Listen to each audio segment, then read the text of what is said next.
Thank you so much, Tim. I really appreciate it. It is an honor to be here today, bright and early this morning on a Friday. So I applaud anybody who is willing to sit through a virtual conference on a Friday. And so I hope that you were excited and ready to learn and to engage. I'm thrilled about the slate of sessions that we all have to learn together today in community. I do want to share with you a resource that I've created. I dropped the link in the chat. If you're just joining, I'm going to add it there again. So I'm going to share a ton of resources today. And instead of jamming the chat with link after link after link, I have made a landing page for you. And so you can use the QR code, or you can use the link in the chat, or go to engineerinclusion.com/SEL 2022. And it's going to be a landing page that has, again, everything that I'm going to share. I'm going to talk about inclusive leadership. I've got some tools there. All the tools that I'm going to share are available for you as well. And then there's some additional readings that I'm going to reference and some related posts. And so these particularly right here are things I won't necessarily cover today, but there are other posts and resources I've created specifically around social emotional learning. So I hope that you'll access that. Now, we all know one of the best practices for social emotional learning is to take a breath and to take a minute, to take a beat. And so as we get ready for today, I want to get you to think about, for just a minute, your intentions for the day. So take a deep breath, maybe close your eyes, kind of ground your feet, whatever feels comfortable to you, and just take a deep breath in and out and set an intention for today. Maybe pick a word. Just pick a word that you want to focus your energy on today. Maybe it's learn. Maybe it's connect. Maybe it's grow. Whatever that word is, set that word for the day, and then let's get ready to dive in. Now, I have to tell you, there is such a common thing that we hear in the world about things like, hey, bloom where you're planted. We hear things like, grow deep roots and you'll be able to do whatever you need to do to be successful, to survive and thrive. We tell students and we tell ourselves to be more resilient. We chastise ourselves and say, hey, we need to adapt to these environments. Well, let me tell you that is not what this conversation is going to be today. I get so overwhelmed, especially when we think about all of the mental health issues that we are facing, that our students are facing, to just keep pushing this sort of breakthrough mentality, to have more grit. I find that this is a really kind of toxic positivity, right? We certainly want to help people build resiliency skills, but what we are going to talk about today, and the intent that I wish to share with you, is that I want us to talk about how do we change the environment? How do we as educators thoughtfully and intentionally create equitable and inclusive environments where students can survive and thrive, where they're not having to be, have so much grit and resilience to grow in an environment where they aren't accepted, where they don't belong? And so this is what I really want you to think about today. How are we cultivating those environments? We're going to be talking about the ways in which we move through this work, thinking about structures. It's not just about what we're doing one-on-one with our students. It's how are we going to adapt and change those environments. Now, the definition that I'm going to be using today to talk about social emotional learning, I really like the definition that Castle provides, and I've modified it a little bit from my own work.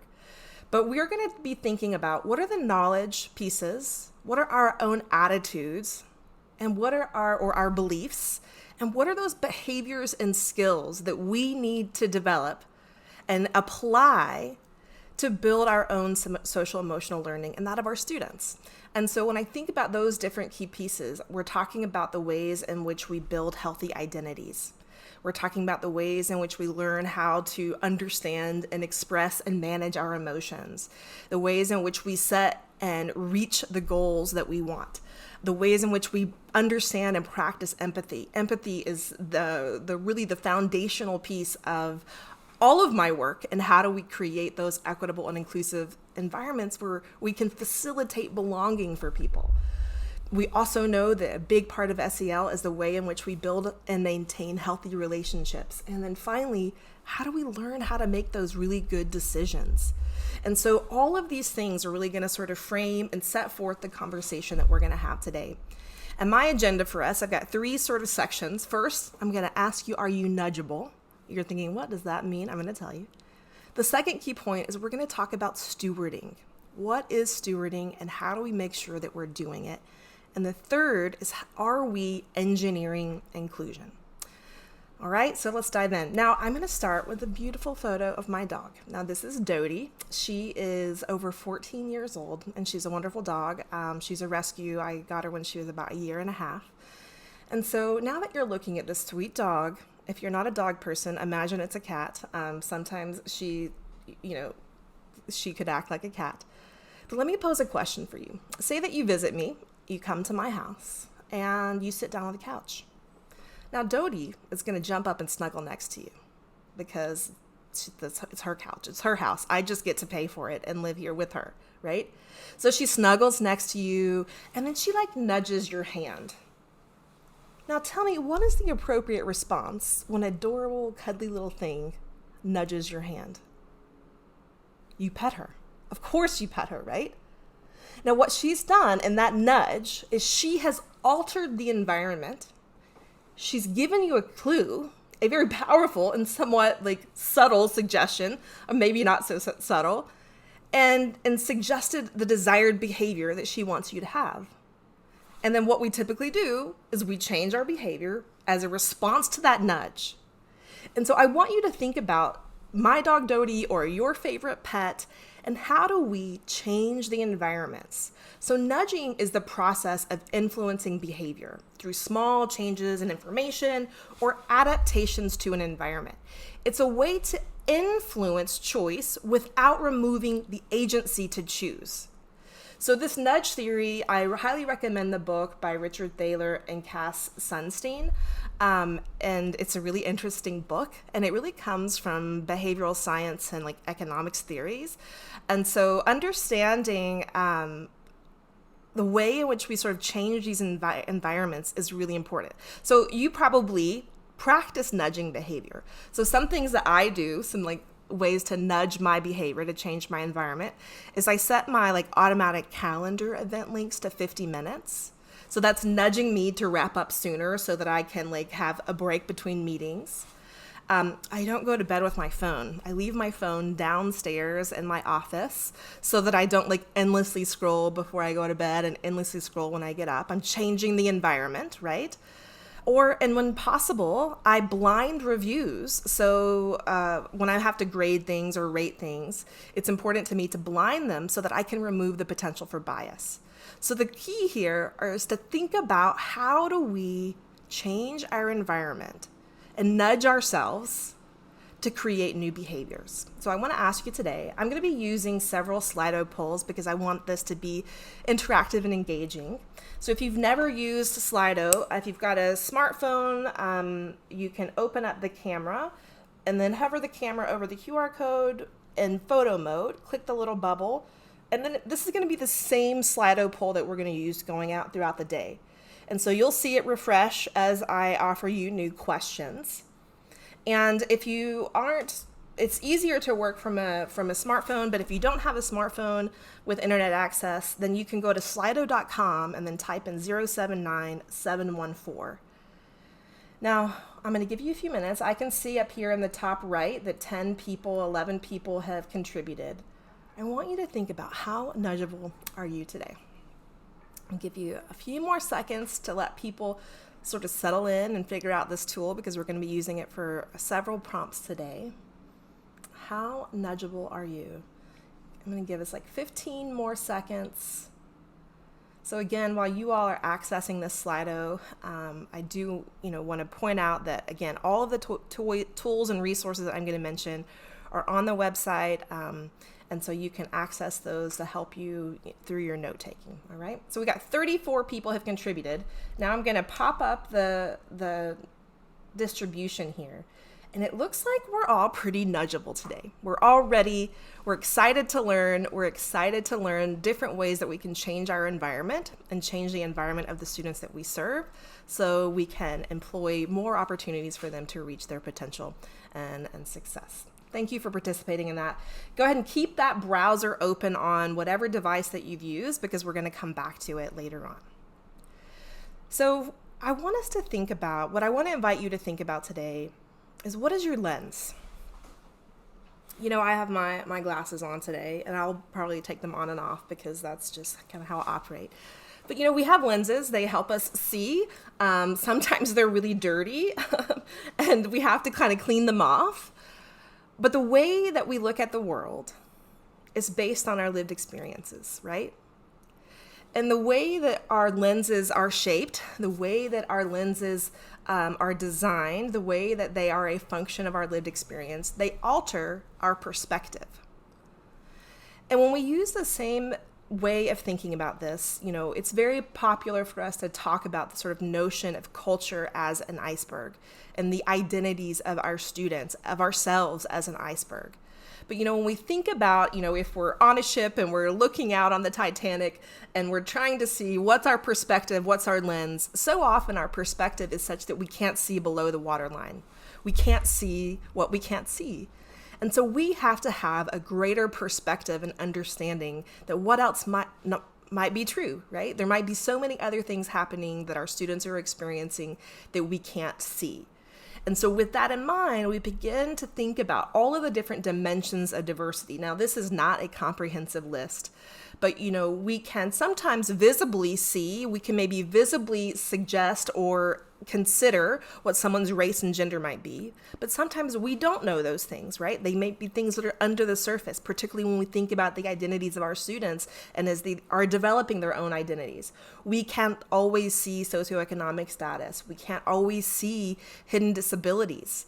When we think about the experiences of our students, there are so many things that we can't see, and the experiences that they're having that are under the surface, that are below the waterline. And so what I want us to begin to think about is, how do we have that expanded perspective, that more expansive way of looking at and understanding their lived experiences so that we can truly create cultures of belonging for our students to be successful. Now, what happens so often is, so I'm an engineer, as Tim said, and in the TED Talk that I gave last year, I shared my story of being a woman in engineering, entering into and sort of finding my identity in that space. And what I really learned after having left engineering and, being gone long enough to really recognize how I had changed, is I realized it was a forced belonging. No one is ever going to tell me I don't belong somewhere, and I'm going to do everything I can to fit in. But what it was like for me is I was like this sort of triangled peg in a sea of round pegs, and they all fit in the holes that were made for them, but I didn't fit. And I was determined I was going to work so hard. I was going to do everything I could. I was adjusting, I was adapting, I was assimilating. I was like the little plant in the sand. I was trying to survive. I was trying to do whatever I could to be successful in that field. But that field, the culture that I experienced as an engineer, wasn't made for me. And so what I want us to think about today is, how do we move from this sort of forced belonging of telling students you belong? If you've ever felt like you don't belong somewhere, and someone says, oh, but you belong, like you have to find your belonging, right? That can feel like a very overwhelming thing to someone. That really goes into that sort of toxic positivity thing. If the environment isn't made for us, if the institutions of education aren't created for the marginalized populations that many of us are serving, and we just keep telling them to make yourself fit, try to make it work, we're actually encouraging them to lose parts of themselves in the process. And that's what I really realized. In the time when I was working in industry, I was doing everything I could to fit in, but I didn't realize how much I had changed just to make that happen, and then how much I lost of myself around the edges to make that the case. So what I want us to think about is structural belonging. How do we create environments where students can be authentic, where we have an asset-driven approach, where every student gets to show up as themselves, and we change the environment so that they do fit, right? And so I want us to think about this. When I use the word belonging, I'm talking about structural belonging. How do we change the environment to serve those students? Now, a colleague of mine, a friend of mine, after having watched my TED Talk, he sent me this email. And if I'm assuming most of you are educators, so we all love an aha moment, and that's what this was. And so I wanted to share this aha moment with you and to sort of set up this conversation around belonging. And so my colleague Tommy, he's an engineer, one of the nicest guys I've ever met, happens to be a white guy that's about my dad's age. So it's like his 60s. Now he runs like a triathlon company. And he wrote in his email, he said, I worked in a male-dominated engineering industry, oil and gas. We had female engineers. All the way back to the 80s, we had female engineers. I never saw them treated differently, but I never thought about how they might feel in that environment. I never thought about how they might feel in that environment. And that's what we want to do. If we want to intentionally engineer equity and inclusion, we have to be incredibly thoughtful and conscious to how students feel in the environments, right? And that's, again, core to social emotional learning, is understanding feelings, having empathy, and practicing and employing those environments for students to understand their own emotions as well. And so when we think about why this is important, love and belonging is in the middle of Maslow's hierarchy of needs. We also have to create safe spaces for our students, meaning that students don't feel like they're going to be harmed. They have all of the things that they need. But we can't expect them to self-actualize and accomplish the things that we need them to accomplish if they don't have these feelings of belongingness, if they continue to be marginalized and excluded, if they continue to be minoritized in a way that doesn't allow them to create, have the square peg and a square hole, right? We need to change those environments. So the concept that I'm going to introduce to you here is that of gatekeeping versus stewarding. And so gatekeeping, this is a forced belonging environment, where stewarding is a structural belonging environment. Now, what gatekeeping is gatekeeping, it creates a hostile and exclusive environment. It directly influences the performance, collaboration, and in the workplace, it affects turnover. And so when we want to think about what does it look like or sound like, it's when we tell people, like, you have to pay your dues, or when we're dismissive of someone's success and we say, oh, anyone can do that. It's elitism or snobbery. It's requiring for unnecessarily high standards or expectations. It's limiting who gets to speak to decision makers. So gatekeeping, I think, is really prevalent unconsciously, in the sense that if we aren't actively including and engaging student voice in our decision making, we are excluding them from the opportunity to make decisions that directly affect them, right? And so gatekeeping is not the behavior that we want, but stewarding is. And all of us have been guilty of using gatekeeping kinds of behaviors. But I want us to think about this term stewardship, because stewardship, it's being entrusted with what's in your care and creating an environment where people can grow and improve while enhancing their well-being. Stewardship ultimately creates that enriching and inclusive environment. And why I like this word stewardship is I really think that it stands apart from allyship and advocacy, because so often those terms can really be, related to kind of performative natures. It can, performative activities, or it can sometimes be almost passive, right? You can say, oh, I'm an ally, but if there's no action that suggests that you actually are an ally, if you're not doing anything, whereas stewardship requires an action. It's that intentional action to thinking about the environment and the ways in which we engineer that inclusive space for others. And so here's what it can look like. First of all, it's using inclusive leadership practices, what we're going to talk about today. It's empathy and compassion rather than hard and fast rules. It's listening with an intent to understand rather than respond. And we could have a whole nother lesson and workshop just on listening alone. It also looks like giving people the benefit of the doubt and asking what else might be true rather than jumping to conclusions.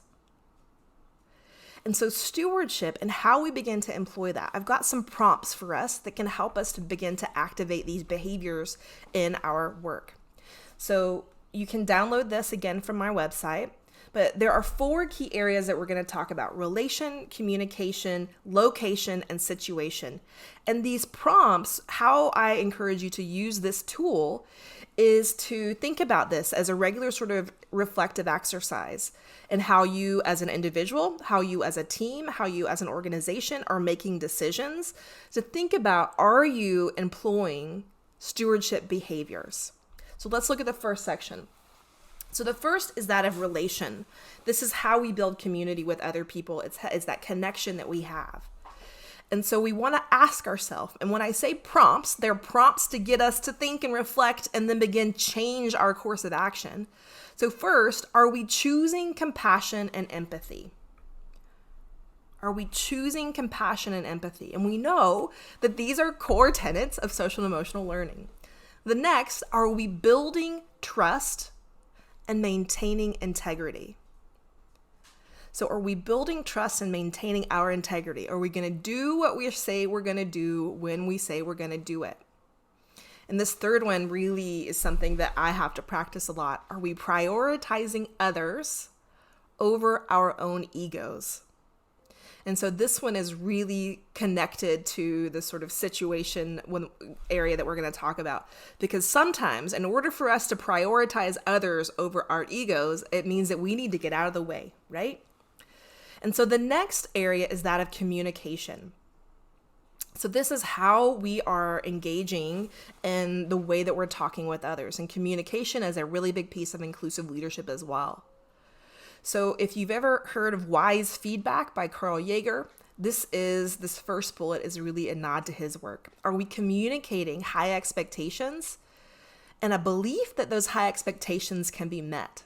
By the way, his research shows that when we employ this formula, wise feedback, so that's an indication of high standards and a belief that they can be met, it has been proven to build trust, particularly with marginalized students. And so when we use this tool as a feedback tool, it is again helping our students to be more successful. And then the second prompt here is, are we encouraging and listening to diverse perspectives in this space? And so this means that sometimes we need to stop talking and make sure that we're listening. It means that we are prompting and trying to pull in voices. Now, what's so important, and I want us all to remember, is that we don't need to give anyone a voice. We don't need to give voice to anyone. People have a voice. All we need to do is to make space and give them a mic, right? We need to give people the opportunity to talk about and share what they think and what they believe. Now, the next piece of this is that of location. Are we making space for other ways of knowing and doing? Are we doing things the same way that we've always done? Are we prioritizing dominant norms, dominant ways of knowing and doing? Are we inviting other ways of operating? Just this morning, I had an email from my colleague that was like, but that's not the way we always do things. And I had to respond, well, thank you for making space and creating a more accessible environment for us to challenge the way that we operate, right? Because sometimes we get stuck in a way of thinking like, oh, this is how we've always done it. We can't do it any differently, but we can, right? How are we operating and inviting other ways of knowing and doing? Next, how are we stepping out of the limelight to elevate the contributions of others? This one is something that is so important to me, is to consistently try to elevate and lift up, particularly those students that I am mentoring, and giving them that spotlight. And that means that for me as a leader, for me as a boss, for me as an employer, it means that I always want people to present their work. I don't need to present it for them. I want to get out of the way. I want to elevate them. I want to stop taking up space so that others can get the limelight. And that's so important if we come from dominant groups, because we can unconsciously continue to take up space. And then the final piece of this is that of situation.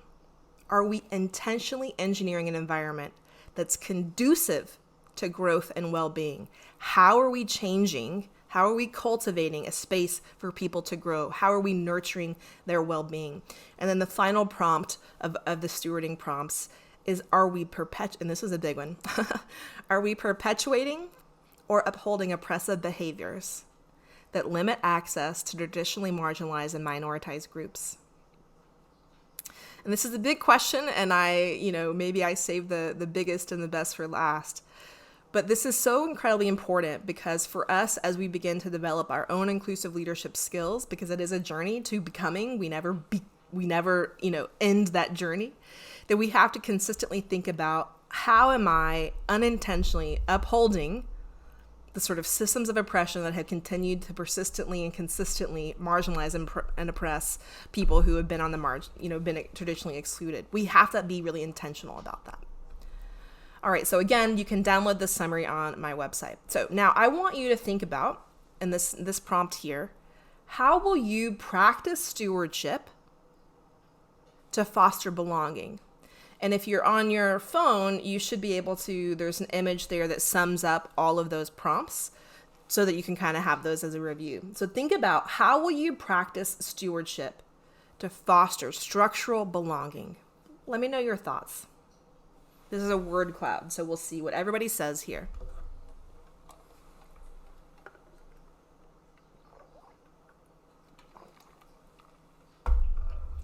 All right, thanks to the first couple of people who chimed in.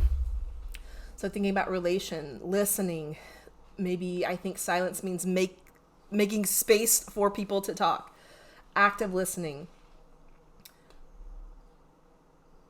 Voice, relationships, reflection. Decentering, yes. Beautiful. Listening. Yes, that is so core to this. And I joke, but this is one of the most critical skills for leaders, for humans, for, creating any kind of connection with others. But yet, whoever took a class on listening? They don't offer it, right? Like, it's not something I ever took in school. I do have some tools and worksheets and recorded webinars on my website, so you can get some learning on listening if you're interested. Planning, silence, reflection. I love it. Thank you so much for your contributions here. Get out of the way. Yeah. Awesome. All right. So we're going to jump now to the last piece of how are we intentionally engineering inclusion. And so I'm going to be talking about the inclusive leadership development model and a tool that I created to help you assess your own inclusive leadership.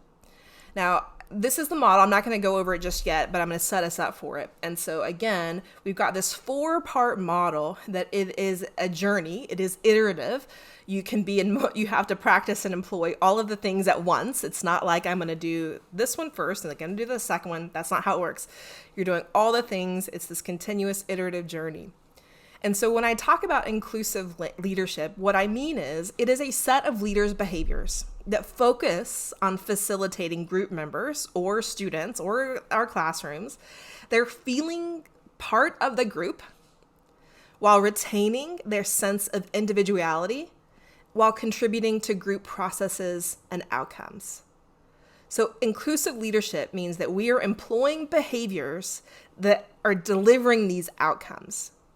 And so for our students to feel like they belong, for our students to have their own sense of identity, their individuality, and to feel like they are a valued part of the group, we have to employ these behaviors.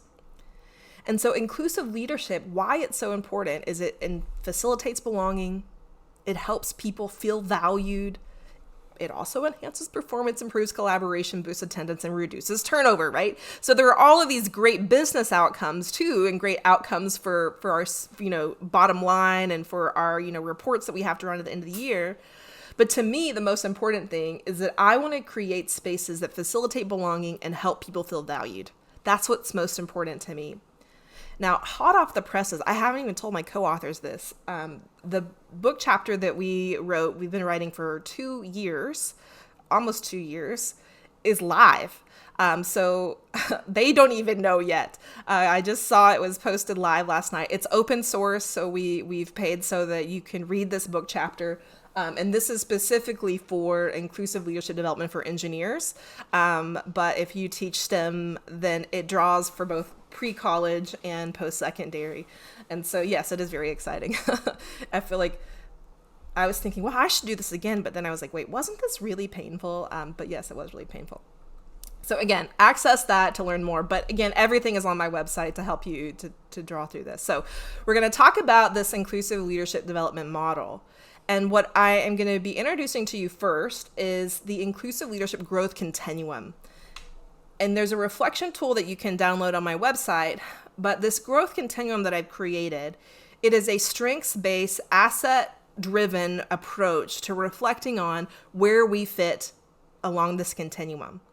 And so I'm going to introduce that to you first, and then I'm going to teach you the inclusive leadership development model, and I'm going to ask you at the end of each part to reflect on where do you think you fit on this.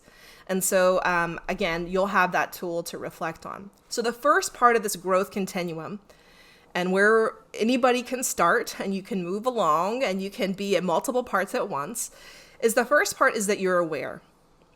That you recognize an opportunity to learn and practice knowledge and skills, but it means that you're not doing them yet. You're just aware, like, wow, I need to learn more about that and I need to do something about it.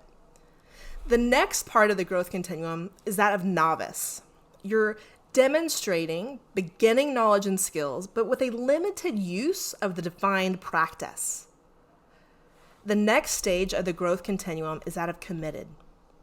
You commit to and you expand your knowledge and skills. So you're actively expanding your knowledge and skills, but your performance is still inconsistent. It doesn't mean it's not bad, right? Like, this is part of the journey to becoming an inclusive leader, to becoming an inclusive educator, that we have to begin to practice those skills. And so, as we know, practice makes not necessarily perfect, but it makes us better, right? And so that's the next part of this where we get to proficiency. So proficient is we're applying knowledge and skills consistently and thoroughly in a recognizable way. That means other people see it and acknowledge it. The next and second to last part of this continuum is that of an exemplar. So you sustain an exemplary level of practice and that you intentionally model this element for others. So for me, I can see in different parts of my practice that I could actually fit in multiple pieces of this bucket. One, because I'm trying to model these practices and teach them, but yet I'm also sometimes not always proficient, right? And so when we go to do the selections of where you think you fit on this, you're going to have the option to select more than one. And then the last piece of this growth continuum, this asset-based growth continuum, is that of reformer. That you are stimulating and facilitating institutional change, improving system-wide outcomes. So again, we've got this 6-part growth continuum, and I want to encourage you to download the tool so that you can use it and begin to develop your own practice. My door is open and they're weed eating, so give me 1 second.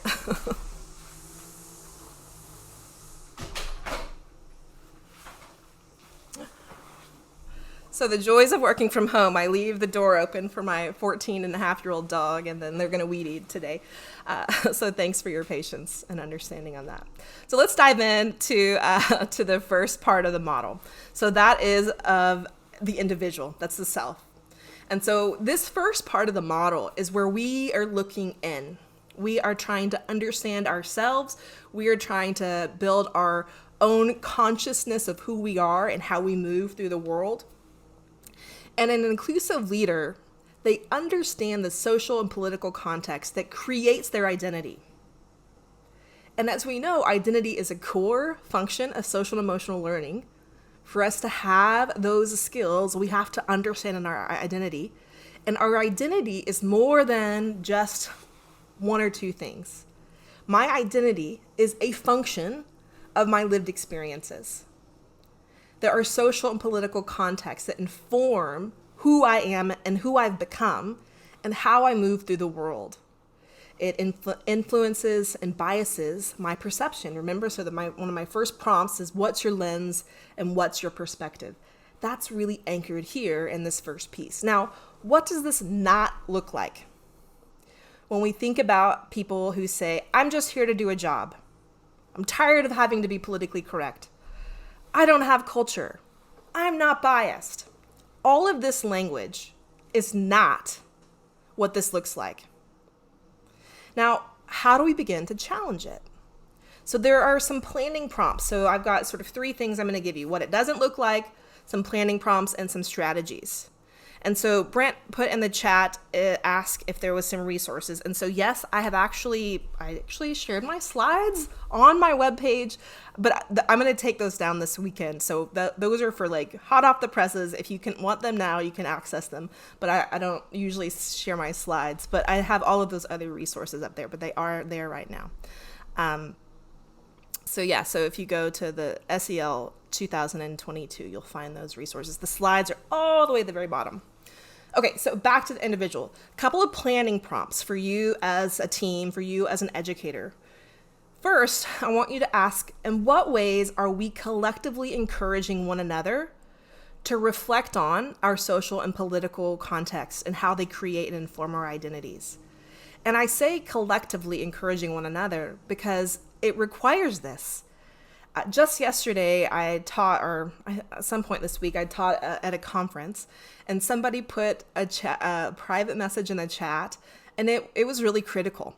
And I couldn't respond in the moment because I was giving a lesson, but I followed up with her, and I needed to understand what she meant. And because I think she was trying to give me some really valuable feedback, but I needed to understand that. And so why that's so important is she was giving me something. She was gifting me with some feedback that helped me understand my own identity and how it's situated there, right? And so we have to collectively help one another. And why this is useful, and I've got, again, the resources on my website that will allow you to learn about these things with your colleagues, is that when we create that shared language, we can support one another. We can help each other to identify our own blind spots so that we can begin to, shine a light in those dark corners that may have some cobwebs, right?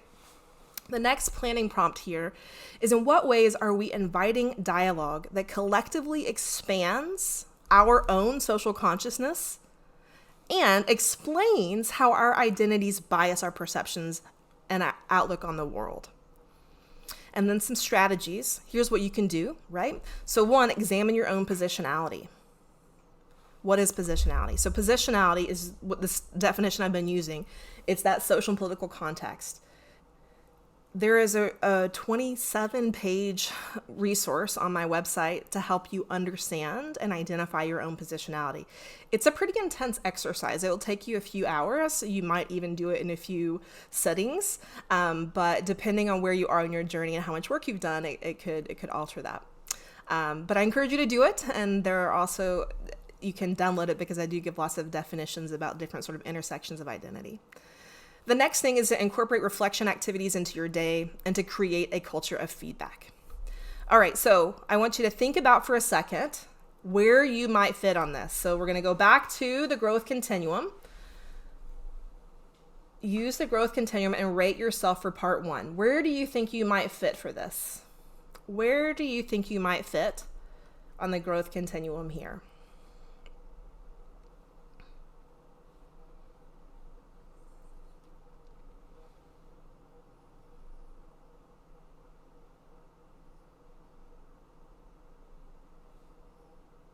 And by the way,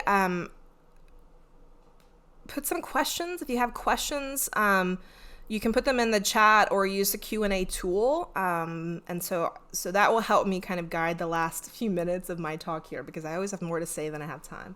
All right, so we've got 28 people that have contributed. Let's look at the outcomes. So most of us are committed or proficient. Some of us are just starting, right? Some of us are at that, beginning place of we're increasing our awareness. Thank you for your honesty in this. I appreciate it. And so this indicates that we still have lots to learn and lots of ways that we can grow. So let's dive into the next piece, that of lens. So this includes 2 pieces: systemic thinking and the ethical dilemma of bias. So systemic thinking is so incredibly important for us in building our consciousness as an inclusive leader, because we have to begin to learn and identify the ways in which systems of oppression and advantage influence our decisions and impact our team, impact our classrooms. So whereas the individual, that's looking in, The lens is understanding how we're looking out, right? And so if you are really kind of new to understanding what is oppression, I encourage you there's a tool that explains the 4 I's of oppression, that of ideology, interpersonal, institutional, and internalized, and how they all work together. And so that's a little outside the scope of what we're going to be able to do today, but I do encourage you to access that tool, because learning to become an inclusive leader means we have to build a skill and a practice to identify these things. So the next is that of an ethical dilemma of bias. So here, this means that we are investigating how our interpersonal, that's what's happening between me and you, and our institutionalized biases produce an ethical dilemma that we have to address. And why I say it's an ethical dilemma is that it's one thing to say it doesn't exist. To me, that's an ethical issue.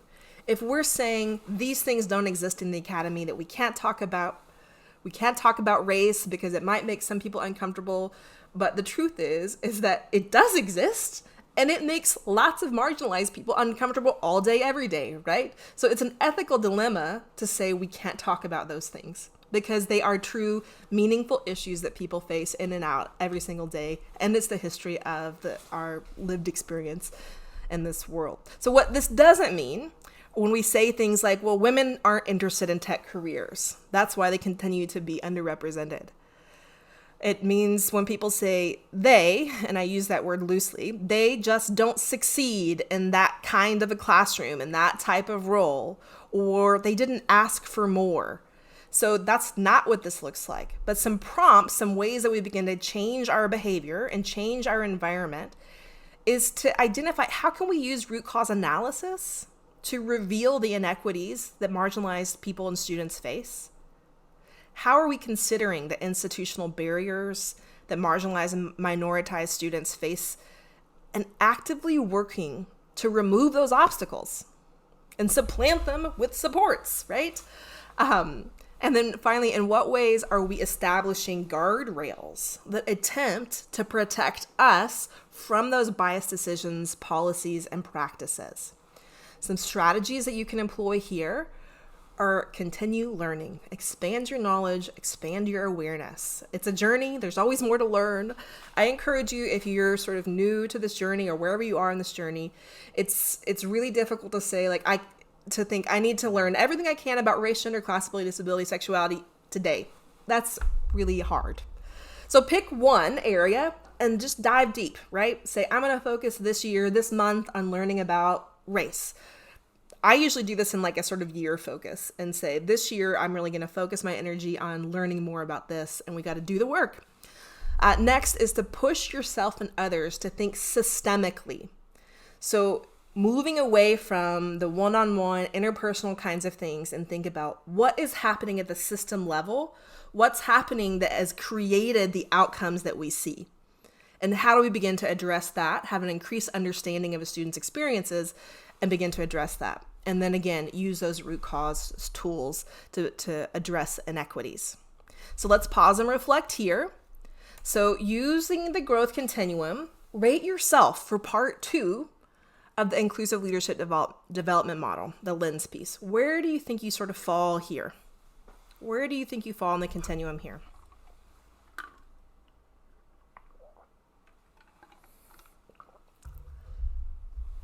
A few more seconds.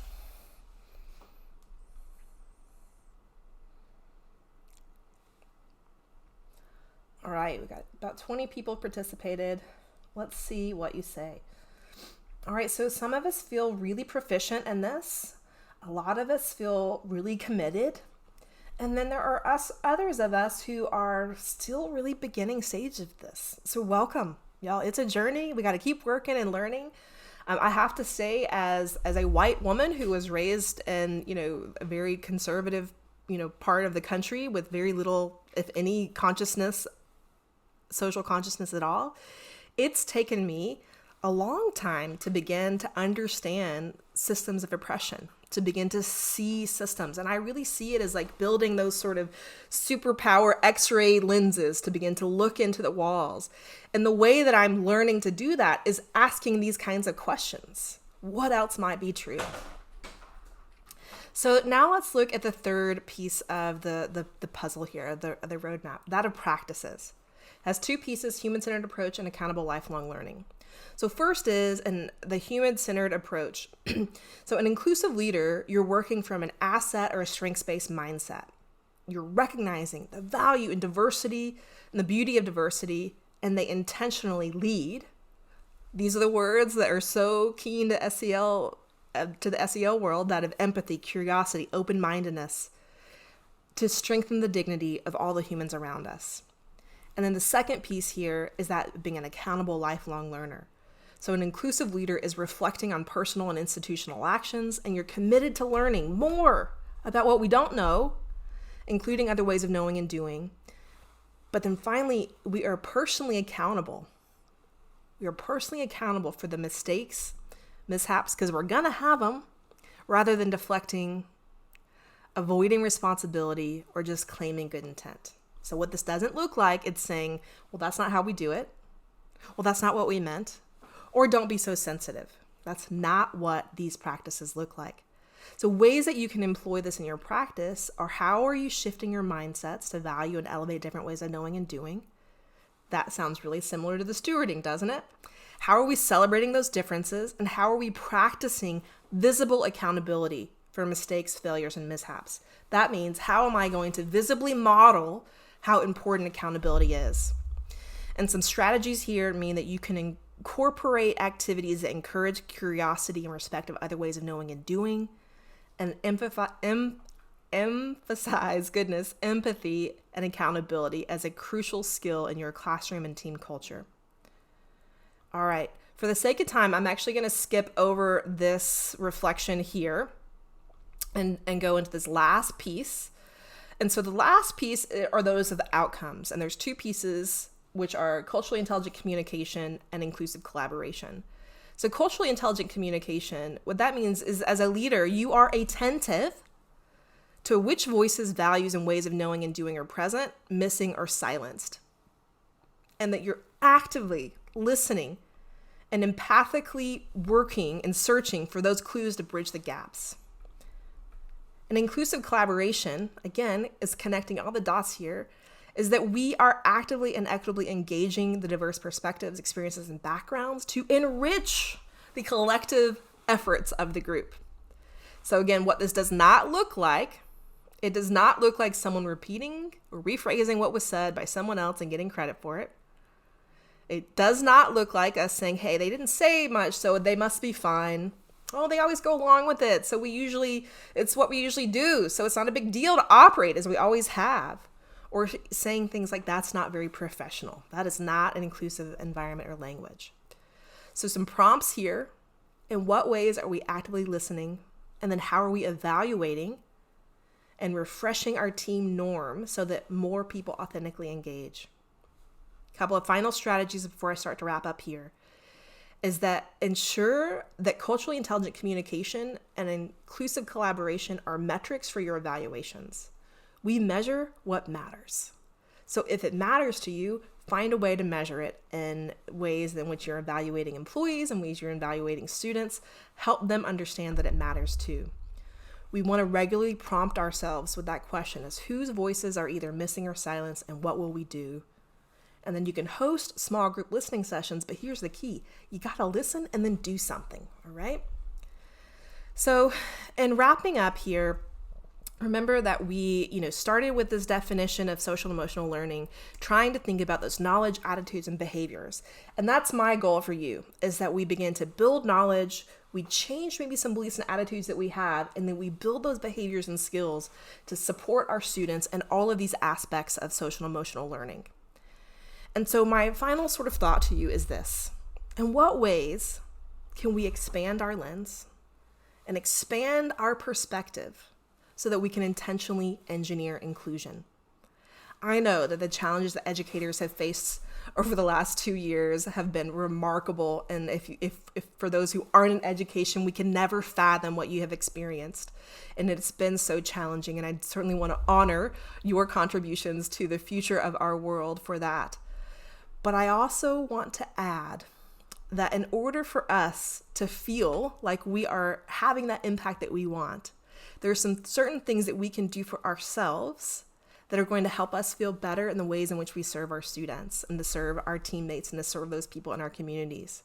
And so I invite you to join me in this journey of becoming an inclusive leader and learning how to intentionally engineer inclusion and learning to expand our lens, to expand our perspective, and to intentionally engineer inclusion. So with that, I do want to remind you that we have all these great resources. See if there are any example or questions here. So what are some examples of ways we can perpetuate oppressive behaviors in our classrooms or offices? Do I have time, Tim, to answer a question, or you give me the hook here? Okay. And so if you have more questions, you can put them on the Slido or you can put them in the chat. So ways that we can perpetuate oppressive behaviors in our classrooms is when we are consistently operating by dominant norms. And so one way to begin to explore how you might be, adhering to dominant norms is to do to read on, and this isn't on the website, but I can add it, looking at the differences between collectivist and individualistic ways of knowing and doing. So for me, I was raised in a very individualistic culture, which is the dominant norm in the United States. And so because it's so dominant, I didn't even realize that everyone didn't operate that way. And so for me, the ways in which I am really cautious is making sure that I am not always operating in that individualistic way of operating. Other ways that we can perpetuate oppressive behaviors, again, can deeply connect to this sort of individualistic versus collectivist ways of knowing and doing, is that of reinforcing hierarchy, because that reinforces power structures. The ways in which we can perpetuate oppressive behaviors are the ways in which we may be biased unconsciously if we aren't putting up those guardrails to protect us and how we engage, and how we grade students. We could be perpetuating oppressive behaviors by really by not being self-aware, right? So self-awareness is so key to this. And so, when we learn to listen, when we learn to pay attention, when we learn to have that sort of global listening skill, we can begin to recognize some of the ways in which students may be feeling marginalized, that people in our office may be feeling marginalized. And so there's no tool I can give you here that says these are oppressive behaviors. But it becomes a tool of thinking about, in the same journey of becoming an inclusive leader, is paying attention, it's listening, it's learning to practice empathy. And as we practice and employ empathy, we begin to identify some of those oppressive behaviors. And again, oppressive behaviors are also deeply linked to ideologies, and some of those deeply set ideologies that can harm people who've been affected by those systems as well. So I hope that answers that a little bit. Any other questions? Any other questions? Well, thanks in the chat for your comments, Kevin and Janice. I really appreciate that. And let's see, Tim, you had a comment too. You're sharing some success. Eliminating the GRE. That's great. Yeah. Wonderful. Any other questions, comments? Well, thank you so much for your time today. I'm not sure if I'm handing off this to the next session or not, but I'd love to stay in touch. So again, check out my website. You can connect with me on LinkedIn. I don't do Twitter much, but I do more on LinkedIn, and I do put tons of content on YouTube. And I encourage you to access that. Tons of resources here. I share generously. So everything I create, I put up because I'm in the business of change, and I want you to feel empowered to take these tools and employ them in your practice. So I hope that we can continue to connect. Thank you all very much. I appreciate you.